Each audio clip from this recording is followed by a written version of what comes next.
Ерте ертеде. Кең байтақ қазақ даласында жүрегі таза, ниеті мықты бір кішкентай батыр өмір сүріпті.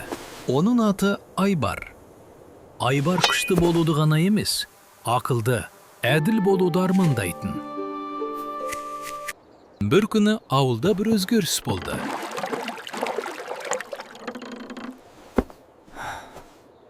Балам, құдықта су қалмады.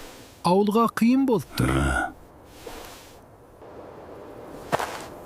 Айбар ойланып қалды.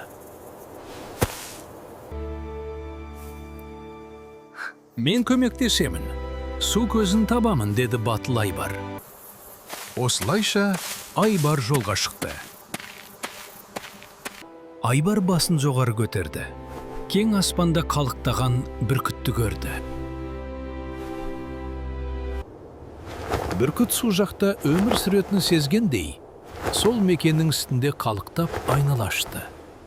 Жақын маңда су көзі барын түсінген Айбар бүркіттің соңынан ерді. Кең далада жер арасынан мөлдір су көзі шықты. Оны алғаш болып Айбар көрді. Айбар алақанымен көзін көлегейлеп, алыстан ауылды көрді. Ауыл төменде екенін түсініп, сол жаққа қарай жүгіре жөнелді.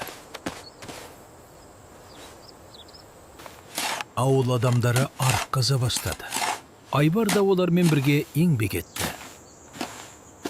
Көп ұзамай су арықпен аға бастады.